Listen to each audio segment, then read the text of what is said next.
कहते हैं कि मरने से पहले कोई इंसान कोई झूठ नहीं बोलता। दरअसल जब किसी इंसान को इस बात का एहसास हो जाए कि वह मरने वाला है तो उसके मुंह से निकला हुआ एक एक शब्द की बड़ी कीमत होती है। खासकर तब जब मजिस्ट्रेट के सामने किसी का बयान हो रहा हो।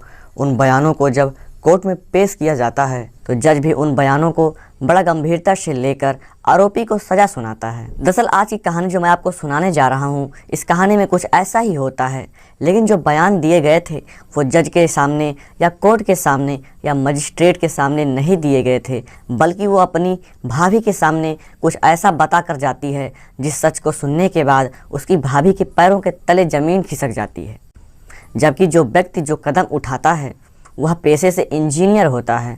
आदाब, नमस्कार, सत श्री अकाल। मैं शुभम यादव आज की जो सच्ची घटना आपको सुनाने जा रहा हूँ, यह सच्ची घटना है उत्तर प्रदेश का एक ज़िला है हामीरपुर। हामीरपुर की ही एक कॉलोनी लगती है, PWD कॉलोनी। बात कर रहा हूँ 3 फरवरी 2024 के शाम की।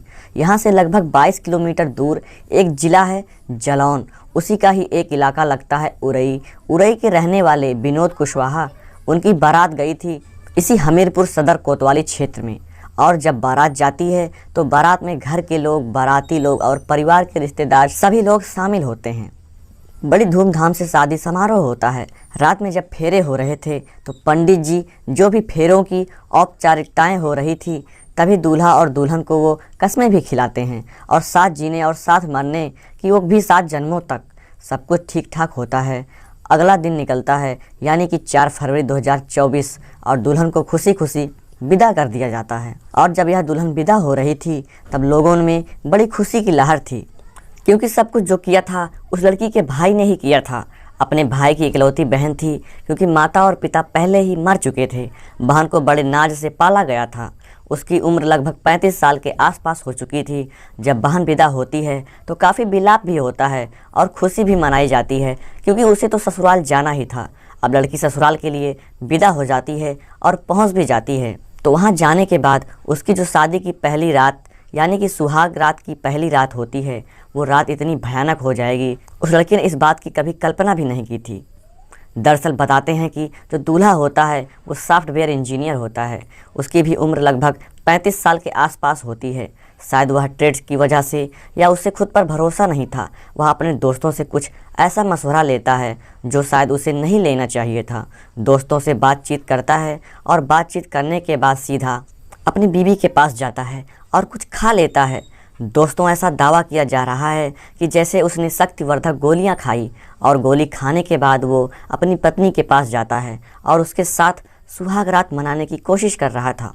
लेकिन पूरी रात निकल जाती है और वो अपनी पत्नी के साथ इतना गंदा, इतना घिनौना कृत्य करता है जैसे कि कोई हवस का पुजारी होता है और वो किसी लड़की या किसी महिला के साथ बलात्कार करता है।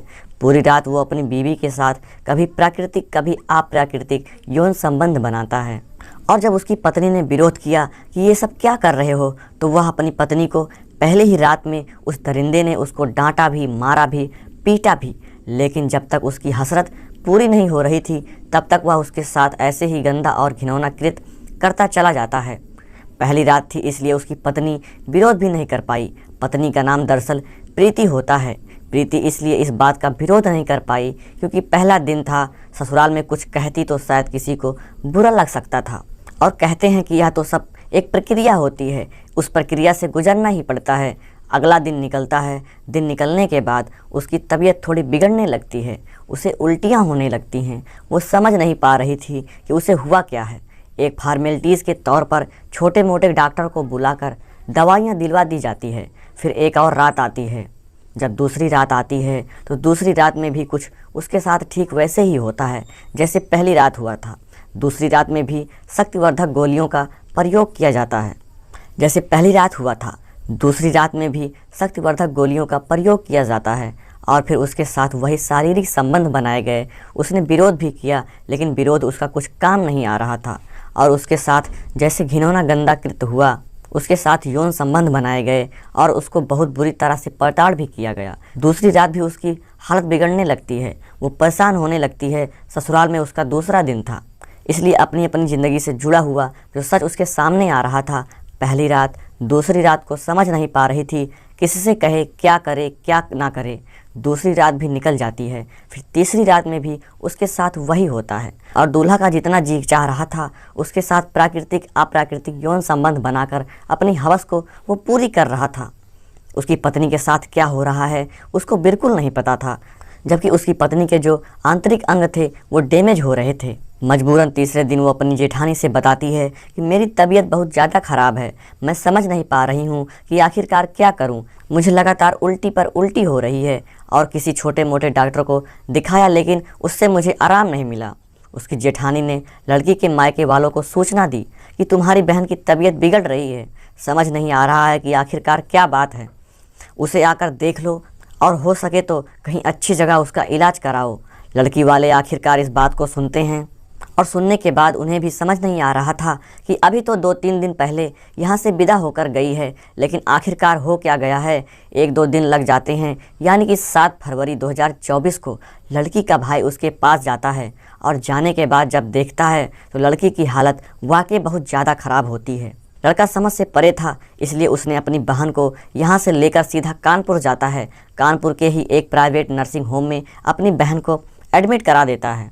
जब बहन का इलाज चल रहा था तब भाभी उससे पूछ बैठती है कि आखिरकार बेटा क्या बात है, तुम इतनी परेशान क्यों हो, तुम्हारी तबीयत इतनी ख़राब क्यों हुई है, क्या वजह है। तब वो अपनी भाभी को पूरी कहानी बयां करती है कि उसका जो पति है उसके साथ जब संबंध बना रहा था उसने शायद कुछ ऐसी गोलियों का प्रयोग किया जिससे उसकी तबीयत लगातार बिगड़ती चली गई और उसने उसके साथ प्राकृतिक अप्राकृतिक हर तरह से उसके साथ संबंध बनाए। डॉक्टर ने इलाज तो शुरू कर दिया था 8 फरवरी 2024 को ही, और इलाज जब शुरू होता है तो जैसे जैसे वक्त आगे बढ़ रहा था वैसे वैसे उस लड़की की हालत ज़्यादा बिगड़ती चली जा रही थी। वो समझ नहीं पा रही थी कि आखिरकार हो क्या रहा है। डॉक्टर भी नहीं समझ पा रहे थे कि आखिरकार इसके साथ हो क्या रहा है। तभी एक डॉक्टर ने भी उसके पास रहती है और डॉक्टर ने भी समझने की कोशिश कर रही थी कि 10 फरवरी 2024 को दोपहर लगभग 3:30 के आसपास इस दुल्हन ने हमेशा हमेशा के लिए दम तोड़ दिया और वह मर जाती है। जब मरती है तो घर में रो रो कर लोगों का बुरा हाल हो जाता है। फिर मीडिया वालों के पास यह बात जब पहुंचती है तो मीडिया वालों ने उस डॉक्टरनी से बातचीत करने की कोशिश की कि आखिरकार इसके साथ हुआ क्या था। तब डॉक्टर ने भी दबी जुबान में अपना नाम न छापने की शर्त पर यह बताया कि इस लड़की के साथ कुछ ऐसा हुआ है जैसे कई लोगों ने मिलकर इसका सामूहिक बलात्कार किया हो, सामूहिक गैंग रेप किया हो और इसे इतनी पतार दी गई है जिसकी वजह से इसके जो शरीर के आंतरिक अंग हैं वो डैमेज हो चुके थे।